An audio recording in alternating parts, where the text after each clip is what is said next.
Alors la 350 rouge, à la fin de la vidéo, on voyait que je promettais dans 2-3 mois qu'on l'entende tourner. On l'entendra tourner d'ici 2-3 mois. En fait, la 350, elle a suivi son bonhomme de chemin. C'est un projet que j'ai mené sur 5 ans. J'avais d'autres châssis, d'autres moteurs, d'autres pièces en fait. Et puis donc, j'étais arrivé au bout de mon projet. J'en avais rêvé. Je l'avais restauré, ça m'a pris beaucoup de temps. Et j'avais peur en fait de rouler avec. En fait, j'ai refait les chromes, le moteur, etc., etc. Alors oui, effectivement, ce serait dommage de ne pas rouler avec. Mais bon, c'était presque devenu sacré, etc. Et je l'ai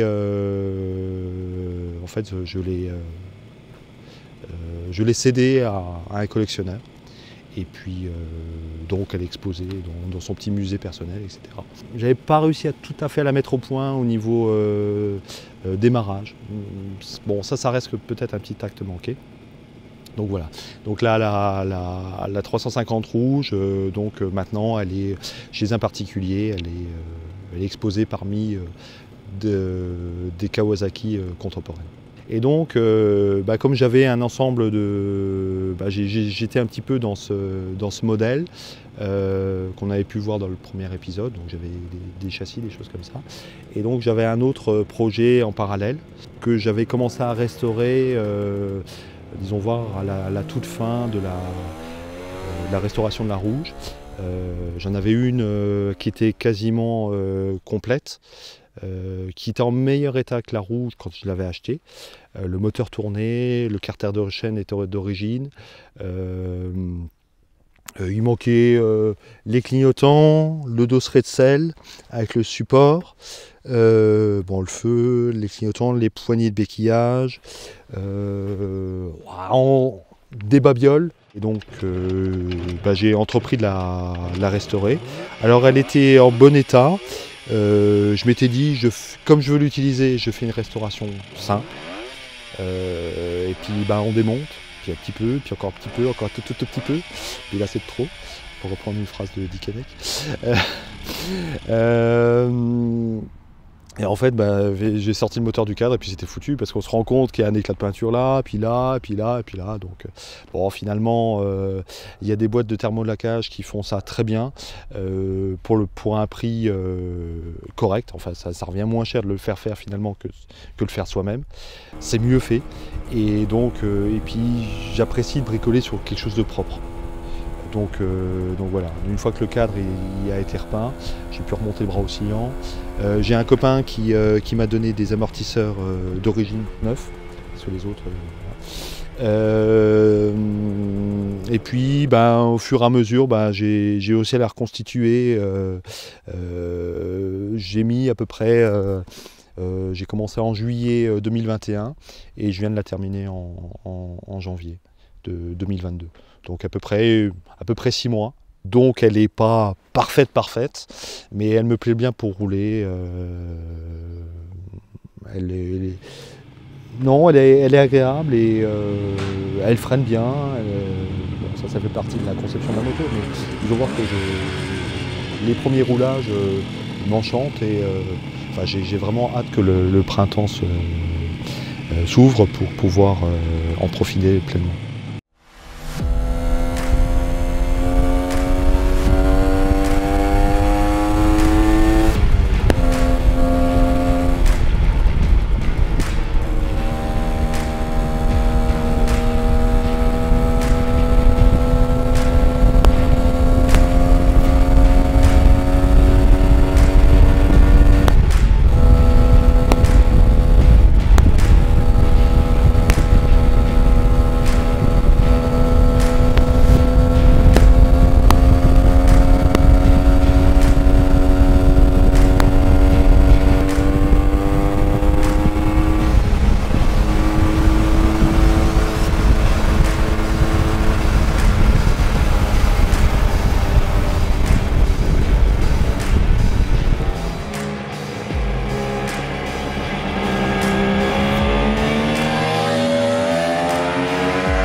Les sensations, la première, en fait, je l'ai beaucoup tripoté, j'étais dans ses entrailles, etc. Mais finalement, je la connaissais très peu de fonctionnement.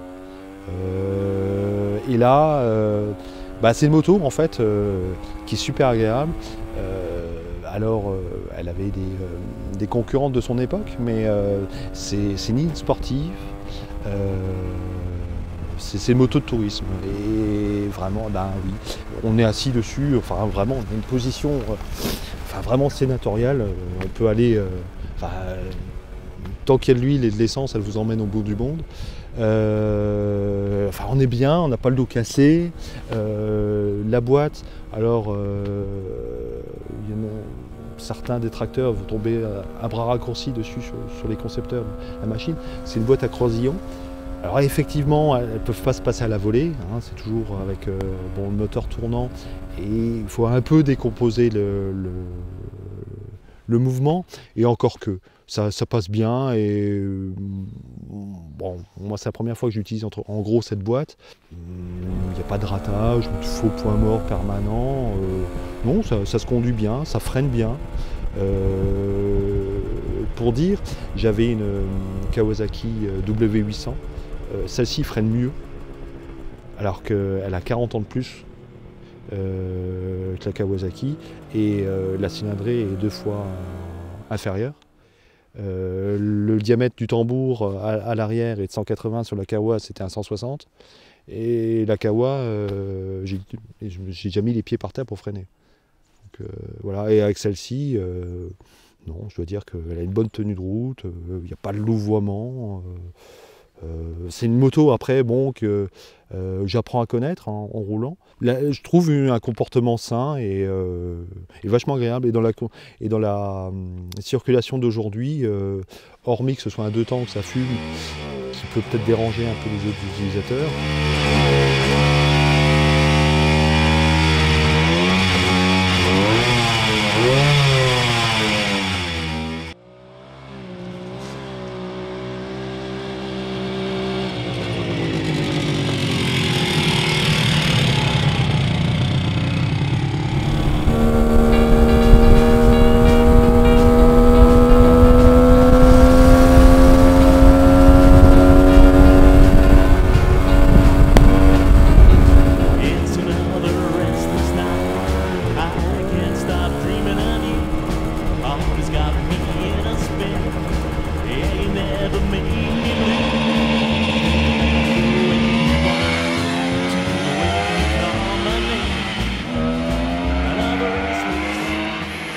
Et puis Caprice, celle-ci, je viens de la redémarrer. Donc, le réglage carbu, il n'est pas encore top, donc je peux pas dire.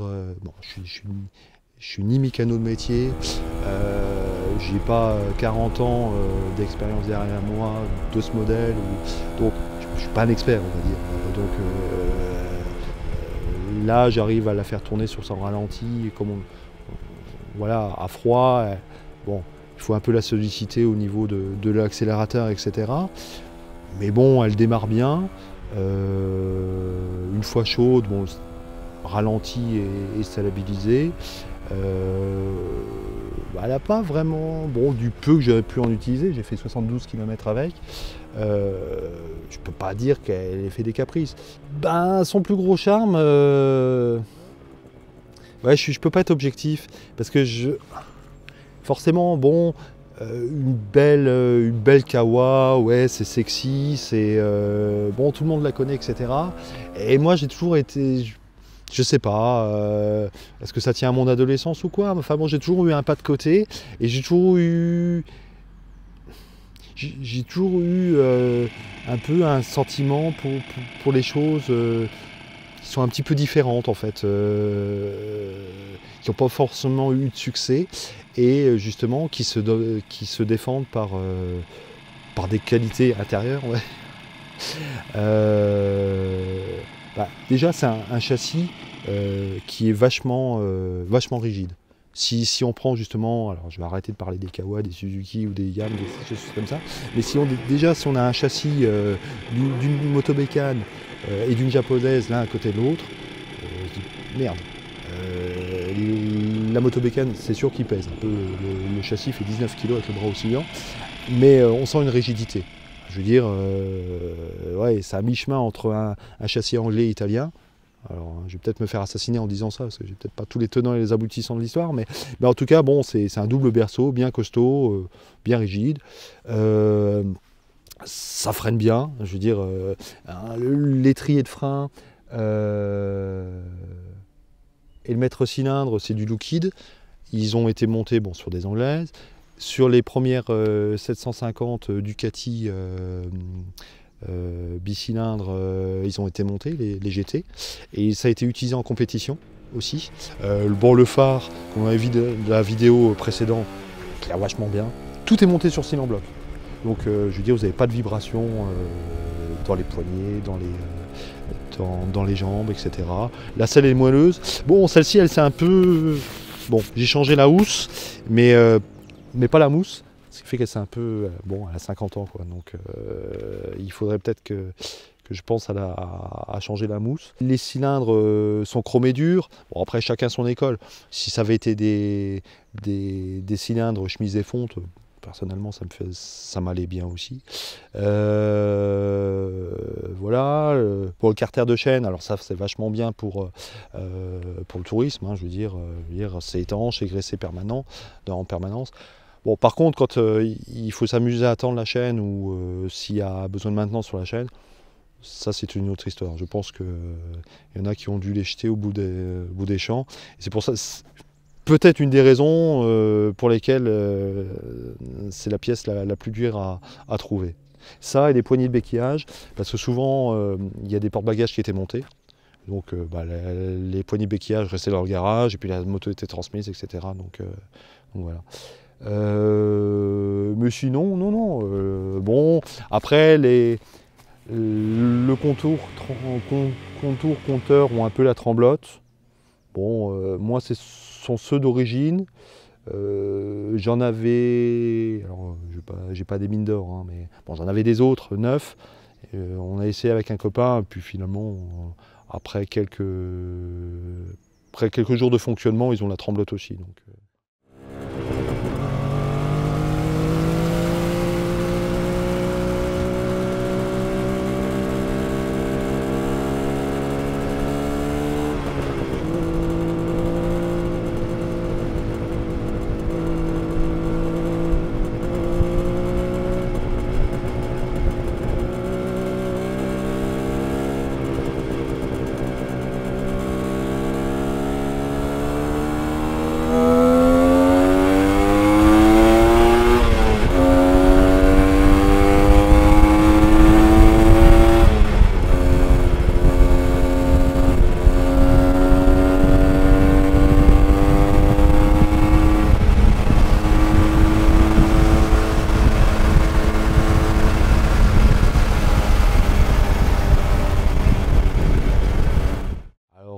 bon, ça paraît un peu brut de décoffrage, mais bon, ça va bien à la ligne de la machine qui est assez anguleuse, assez, on va dire, allemande de conception.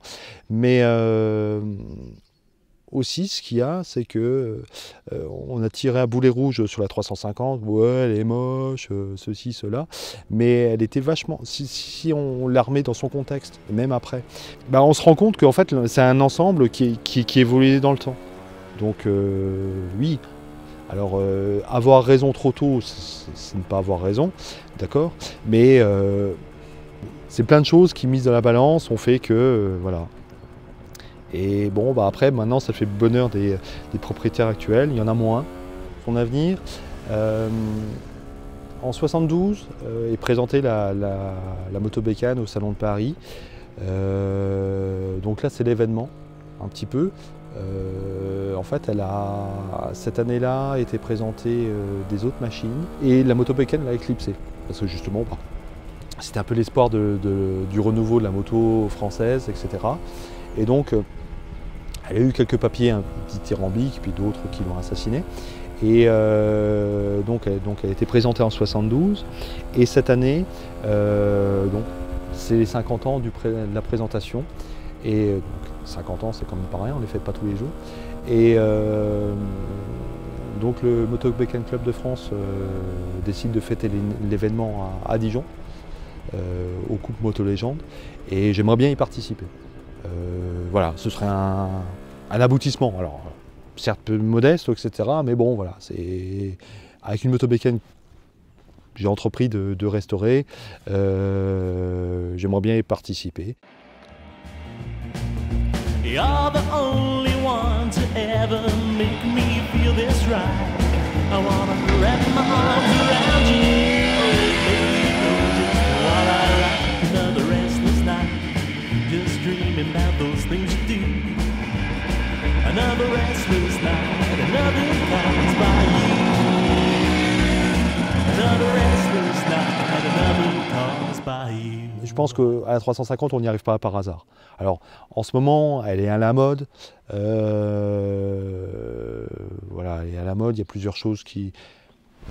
Oui, les deux temps. Bon, certains veulent retrouver leur époque, etc. Comme il y en a peu, forcément, c'est un objet rare. Donc, peut-être de convoitise. Bon, bref. Mais la 350, on peut... Déjà, comme on n'en voit pas à tous les coins de rue, pas sur toutes les manifestations, etc., il y a quelque chose qui nous a amenés. Après, bon, d'en trouver une, alors, complète. Disons voir que si on peut en trouver une complète, c'est mieux. Parce qu'après, trouver les pièces, ça devient un peu plus dur à trouver, ce que j'entendais déjà il y a 4 ans. Mais là, je dois dire que là même, je sèche un petit peu, quoi. Donc, je veux dire, bon, on trouvait en bon état. Donc ça, c'est aussi un petit message que j'aimerais bien faire passer. Les personnes qui ont une 350 quelque part, soit dans leur collection, soit dans leur garage, dans un état à peu près correct, la dépoussiérer, regarder l'état du réservoir, mettre de l'essence, regarder l'huile de boîte. Mais à mon avis, en moins d'une demi-heure, elle démarre. Et peut-être l'occasion de rassembler un maximum de monde pour le grand raout à Moto Légende. Ce serait bien pour les 50 ans, 50 bécanes. C'est faisable, c'est rien d'utopique. Et puis bon, bah, justement, ça ferait peut-être taire tous les détracteurs, dire que c'est une bécane de merde.